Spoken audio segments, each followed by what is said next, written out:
Bienvenue à IMH, la lumière de l'humanité telle que le repose sur les mathématiques de l'existence, sur les mathématiques de la vérité et de la connaissance, sur les mathématiques de l'agir de l'être humain et sur la loi universelle du calculus, du bien et du mal.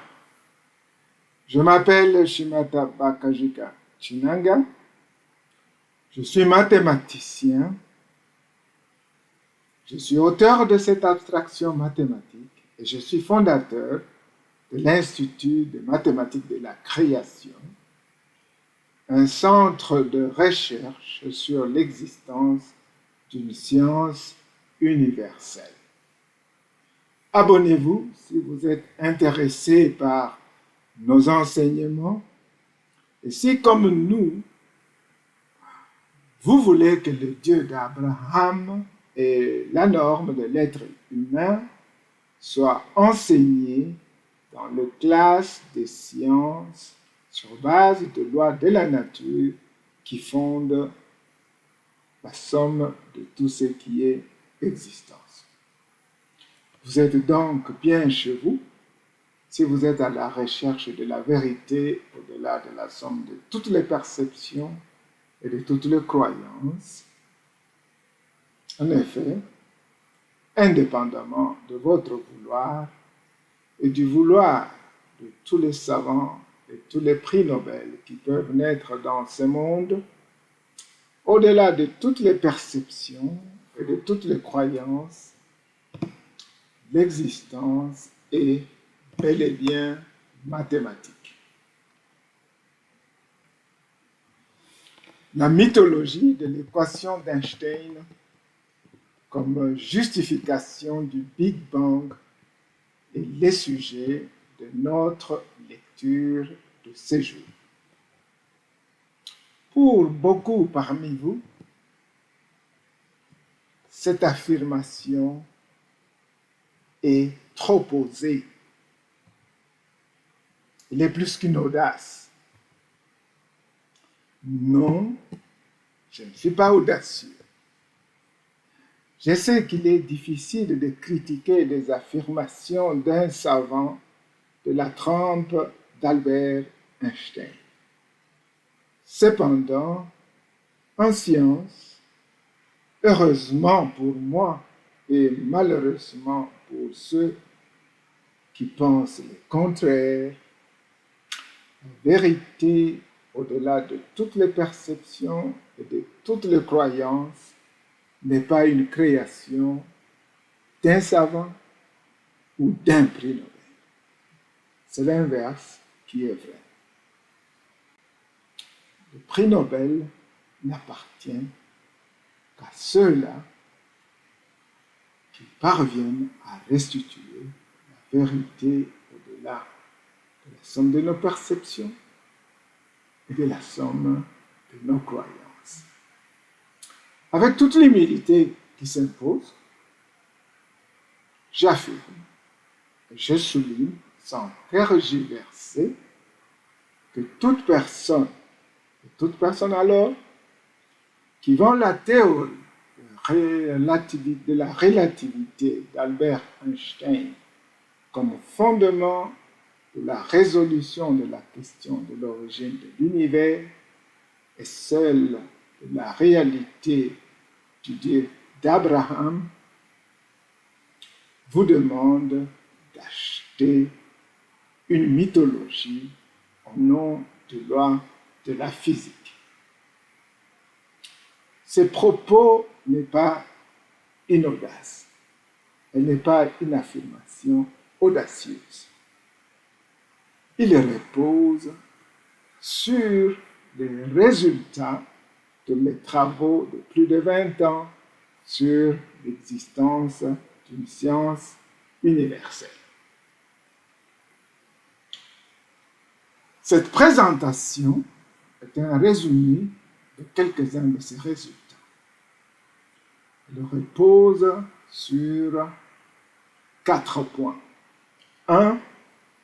Le rappel des éléments essentiels qui fondent l'équation Dieu d'Albert Einstein. 2. Le rejet de la théorie du tout au sens d'Einstein par la signification qu'il donne au concept espace-temps. 3.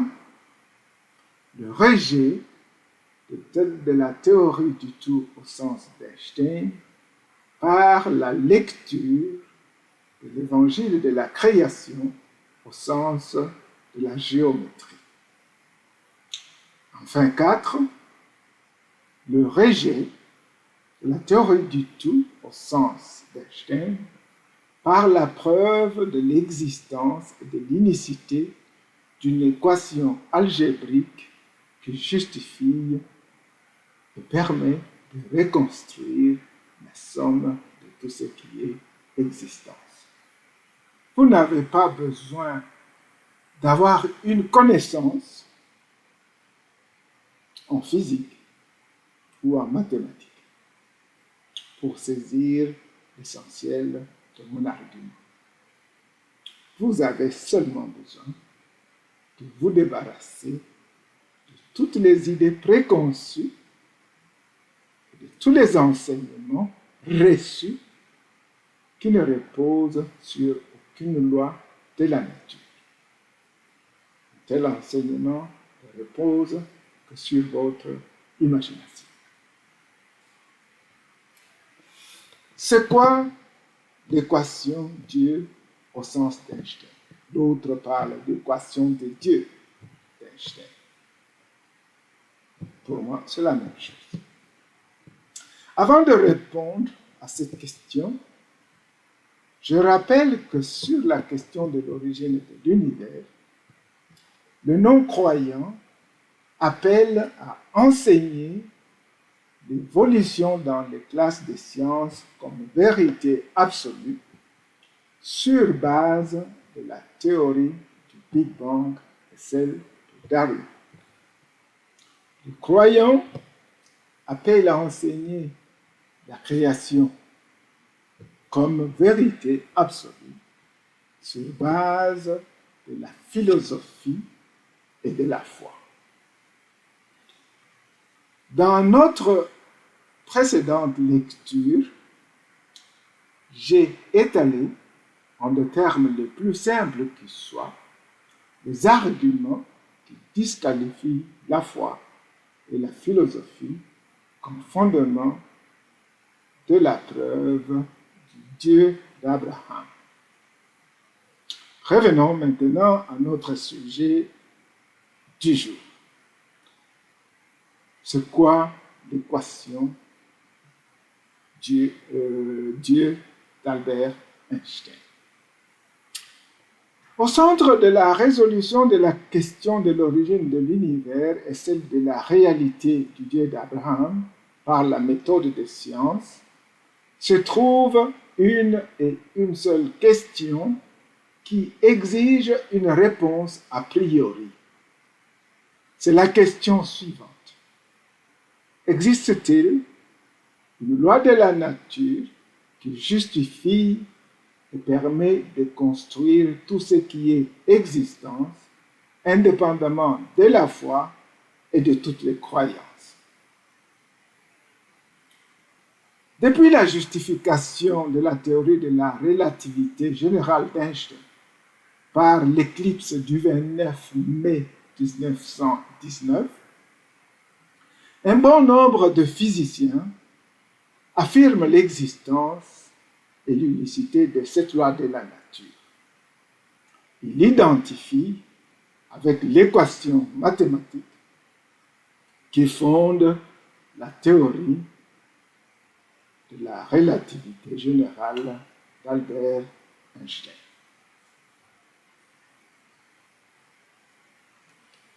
Cette équation est voulue par Einstein et par tous ses disciples comme le fondement de la théorie du tout. C'est quoi la théorie du tout?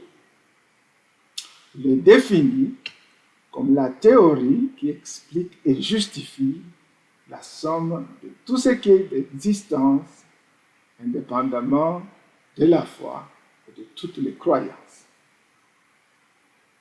Einstein et tous ses disciples la réduisent à la somme de lois de physique et de mathématiques qui unifient les 4 forces qui justifient l'unité physique de l'univers en tant qu'existence. La liste de ces forces comprend la force de gravité, la force électromagnétique, la force nucléaire forte et la force nucléaire faible.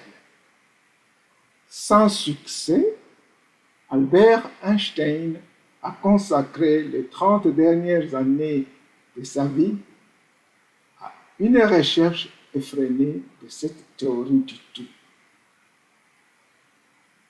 Tous ses disciples, comme un seul homme, répètent sans désemparer que l'existence de cette théorie et la preuve de l'existence de cette théorie, voulais-je dire, est au bout du tunnel. Les plus optimistes continuent à affirmer que cette théorie existe et ils l'identifient à la théorie des champs de cordes, en anglais, the string theory. Les livres de Stephen Hawking, The Theory of Everything, en français la théorie du tout, le récent livre de Michio Kaku, The God Equation, l'équation Dieu ou l'équation de Dieu, et bien d'autres sont le rappel de cet enthousiasme. De mon côté, je dois affirmer ce qui suit. Il est possible que la théorie du tout au sens physique, au sens de la théorie d'Einstein, puisse être trouvée un jour. Cependant, j'affirme et souligne sans tergiverser qu'il est impossible, j'affirme et je souligne qu'il est impossible de résoudre la question de l'origine de l'univers et celle de l'existence du Dieu d'Abraham sur base d'une telle théorie.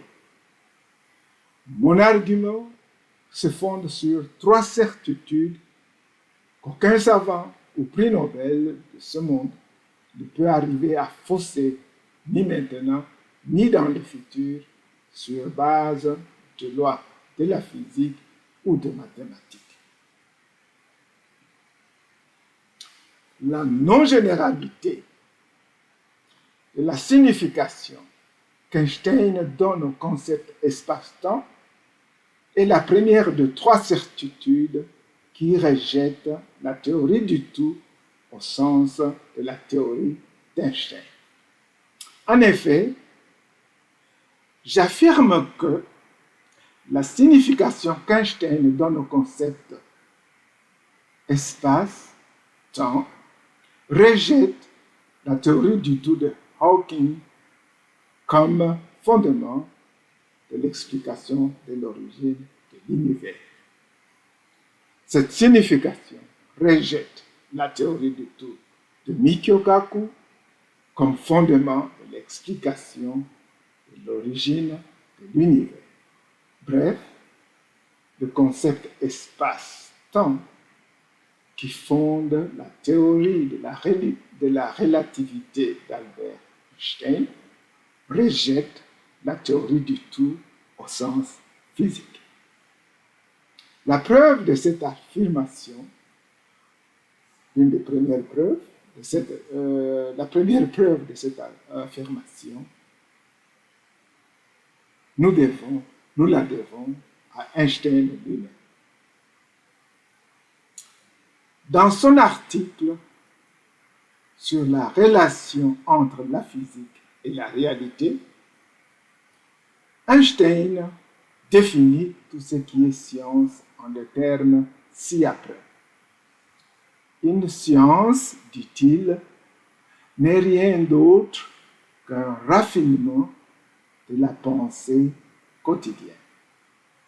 Du point de vue de cette définition, j'affirme, sans peur d'être contredit, que la théorie d'Albert Einstein est aussi limitée que celle de Newton. En d'autres termes, la théorie du tout au sens de l'équation d'Einstein est un diminutif de la théorie du tout telle qu'elle existe au-delà de toutes les pensées quotidiennes. Il est vrai, je dois l'affirmer, que la théorie de la relativité générale est la meilleure explication que l'on ait à ce jour des lois de la nature qui nous explique l'interaction gravitationnelle de l'unité physique des êtres qui possèdent de grosses masses. Je m'aligne cependant derrière les physiciens qui disqualifient cette théorie comme fondement de l'explication de l'interaction gravitationnelle et de l'unité physique des êtres microscopiques comme les atomes, les électrons. En effet, la théorie d'Einstein repose sur deux attributs majeurs des êtres, lesquels sont des attributs des êtres macroscopiques, l'espace et la dynamique de leur existence par rapport au temps. Pour un bon nombre de physiciens, du fait que le temps ne soit pas inobservable quantique, la théorie d'Einstein ne peut pas arriver à expliquer l'interaction gravitationnelle et l'unité physique des êtres microscopiques. Mon argument va beaucoup plus loin. J'affirme sans ambages que la théorie d'Einstein ne peut pas être, comme lui-même le dit, un raffinement de notre pensée quotidienne de tout ce qui est être physique. En effet, dans cet article, Einstein reconnaît lui-même que la signification du mot espace repose sur la définition ou la normalisation de la pensée quotidienne de l'expression être physique. Dans cet article, Einstein définit un être physique en des termes de son existence par changement de position. Pour lui, un être physique est un objet auquel nous ne pouvons pas attribuer une altération de son état, mais seulement une altération de sa position. En des termes simples, cela veut dire qu'un être est un être physique si il peut changer de position sans altérer son état. Cette signification qu'Einstein donne à tout ce qui est être physique n'est pas générale. Vous n'avez pas besoin d'avoir une connaissance de loi de physique pour vous en rendre compte. Par exemple, un arbre est un être physique. La définition d'Einstein l'exclut de la somme de tout ce qui est être physique. du fait que les arbres ne peuvent pas changer de position. Ils ne peuvent pas marcher. Les montagnes sont des êtres physiques. La théorie d'Einstein les exclut de la somme de tout ce qui est être physique. Tout ce qui est société humaine est un être physique comme somme des êtres physiques. La théorie d'Einstein l'exclut de la somme de tout ce qui est être physique. Pire encore, la théorie d'Einstein exclut l'univers tout entier de l'application de sa théorie. En effet, l'univers est un être physique comme somme d'êtres physiques. Mais aucun savant, aucun prix Nobel ne peut nous dire si l'univers existe par changement de position. L'équation Dieu d'Einstein repose sur le concept temps. Le concept temps repose sur une définition du concept d'être physique qui est une restriction. Par conséquent, la définition que Albert Einstein donne au concept espace et temps ne peut pas définir une théorie du tout qui soit générale. Cette restriction est la première de trois certitudes qui rejettent la théorie du tout au sens d'Einstein comme fondement de l'explication ou de la résolution de la question de l'origine de l'univers ou celle du Dieu d'Abraham. La lecture de l'Évangile de la création au sens de la géométrie est la deuxième des trois certitudes qui rejette la théorie du tout au sens de la théorie d'Einstein. En effet, la question de l'origine de l'univers et celle de l'existence du Dieu d'Abraham semble insoluble pour beaucoup de prix Nobel parce que la recherche de la solution viole le principe de la méthode des sciences, de la méthode de la reconstruction d'une existence qui n'est pas la création d'un être humain par la méthode des sciences. En effet, au sens de la reconstruction de la géométrie, une science de la nature n'est pas une création d'un être humain. Elle est une somme de trois types de propriétés. Des axiomes ou vérités premières, des propositions de théorèmes et des théorèmes. Un axiome ou une vérité première d'une science de la nature est une propriété que la perception ou l'expérience humaine donne à une entité qui compose cette science et que personne ne peut déduire sur base d'une démonstration. Un axiome n'est pas la création d'un être humain. Il est un constat.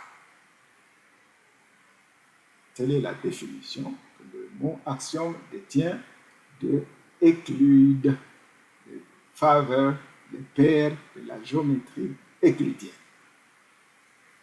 Une proposition de théorème est une affirmation, un enseignement dispensé par une personne au nom d'une perception, au nom d'une divinité ou au nom d'une investigation empirique. Par son essence, une proposition de théorème est soit valide ou invalide.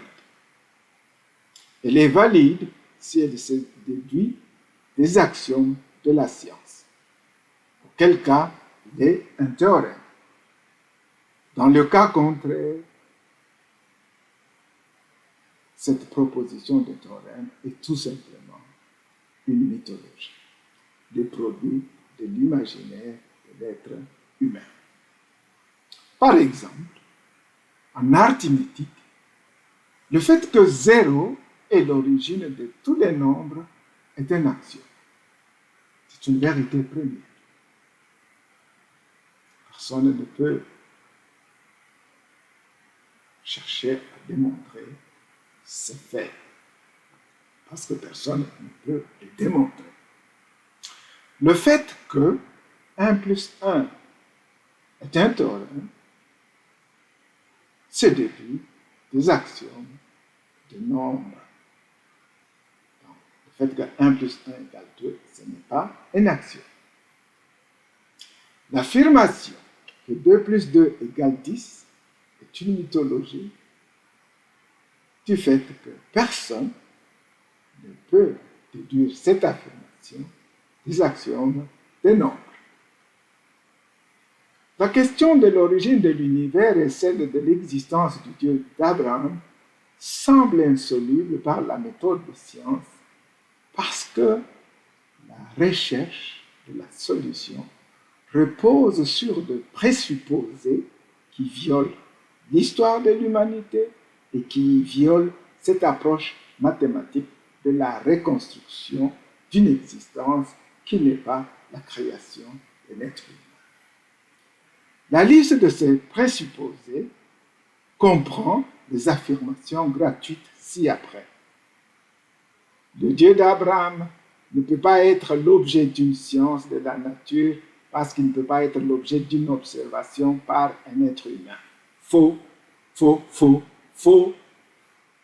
Le Dieu d'Abraham est entièrement extérieur et sans lien avec l'univers matériel. Faux, je souligne, faux.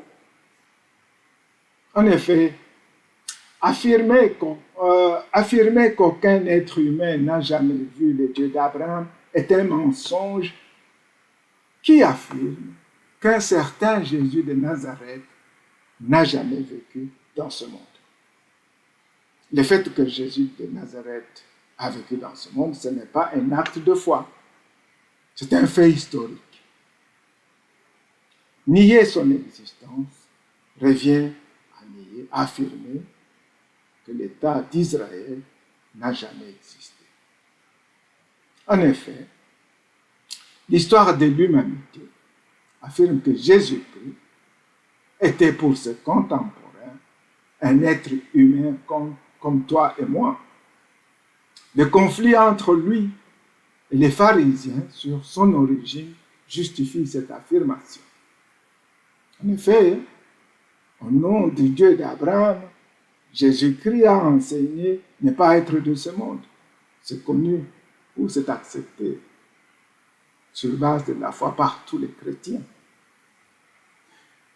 Il a enseigné avec autorité connaître le Dieu d'Abraham comme moi et toi connaissons nos parents, parce qu'il a affirmé ce qui suit. Toutes choses m'ont été données par mon Père. Et ce Père dont il parle, c'est le Dieu d'Abraham.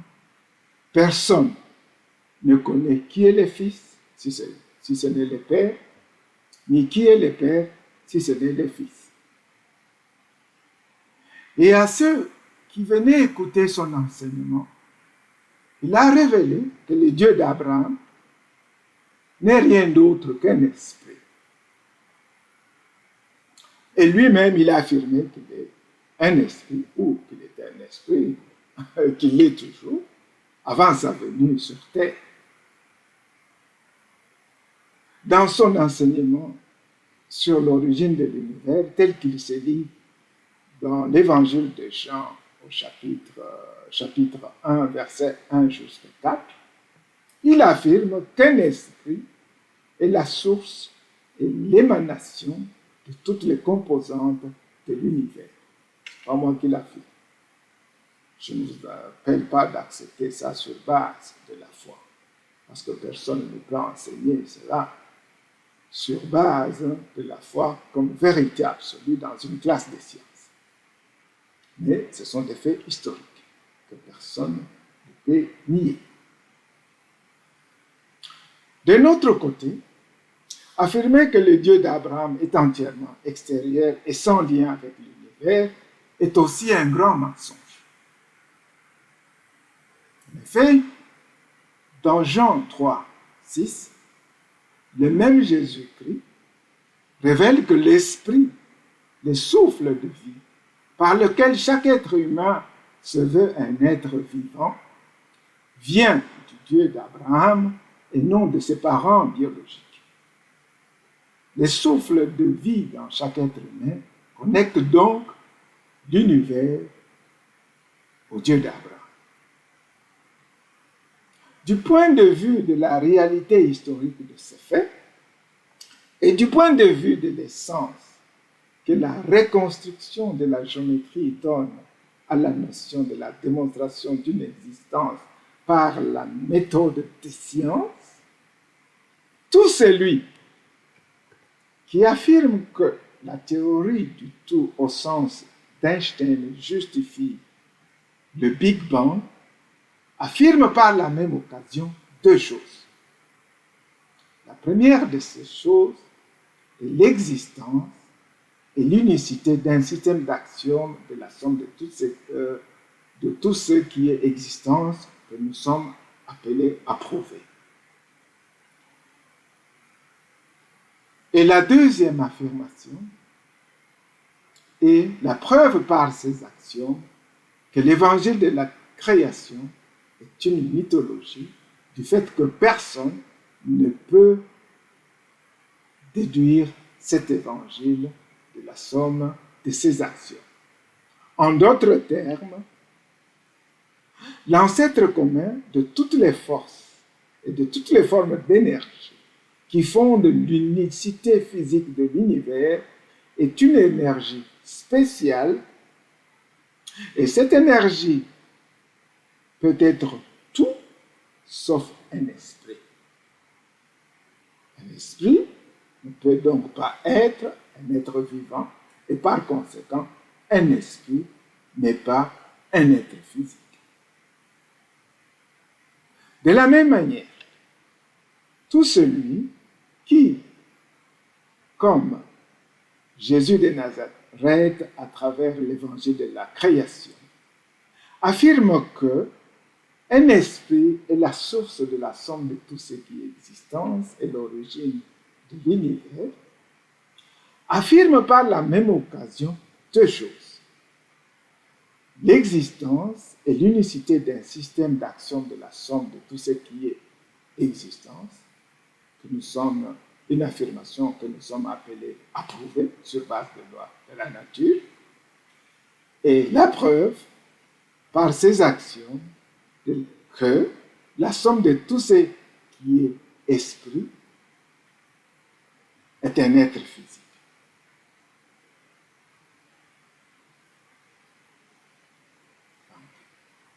Par la signification qu'Einstein donne au concept d'être physique, il va de soi que la théorie du tout de son équation définie ne peut pas arriver à résoudre l'une ou l'autre de ces alternatives.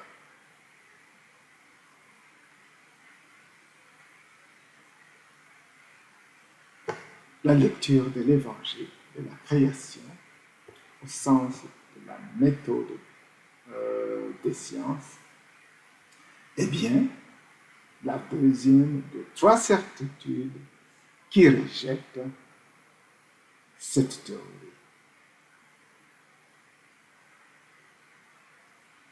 La preuve de l'existence et de l'unicité d'une équation algébrique qui justifie la somme de tout ce qui est existence.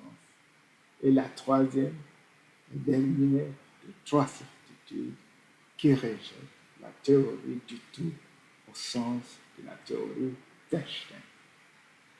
En effet, par mes travaux sur la recherche d'une science universelle, je détiens la certitude de l'existence de cette équation algébrique. La théorie du tout, de tout ce qui est exemple, de tout ce qui est existence, repose sur cette équation. Cette théorie ne peut être faussée par aucune accumulation maximale en sciences biologiques, en sciences physiques ou en sciences mathématiques. La résolution de la question de l'origine de l'univers, de la question de l'existence du Dieu d'Abraham, des conflits entre les religions, des conflits de messages de salut entre les chrétiens, de tous les conflits sur l'existence d'un ordre social, politique et juridique, repose sur les propriétés de la solution que cette équation impose à toutes les sources de la connaissance de l'être humain. Mon ouvrage, Les mathématiques de la création, algèbre et calculus de l'existence, est la preuve détaillée de l'existence et de l'unicité de cette théorie. La démonstration est accessible à toute personne qui possède un niveau de 6 ans post-primaire. Elle repose sur le concept familier de la théorie des ensembles et l'expression en des termes de relations binaires du calculus de primitive et dérivée. Les grandes lignes de cette démonstration constituent la troisième et dernière partie de cette série de lectures. L'ouvrage est disponible aux adresses affichées. Cet ouvrage, je dois vous le rappeler, est le fondement des enseignements et de la recherche de l'Institut de mathématiques de la création. Cette institution, comme je l'ai dit au début de notre présentation, a pour vocation d'aider toute personne et tout établissement scolaire à travers le monde qui veut enseigner l'éternel du Dieu d'Abraham et proclamer la bonne nouvelle de Jésus de Nazareth. Non pas sur base de la foi, parce que la foi ne peut pas désapprouver une autre religion ni prouver un Dieu, mais bien sur base de loi de l'algèbre et du calculus de la somme de tout ce qui est existant, tel que cette abstraction mathématique s'enracine dans les axiomes de la somme de tout ce qui est existant. Par vos dons, merci de nous aider à construire son infrastructure.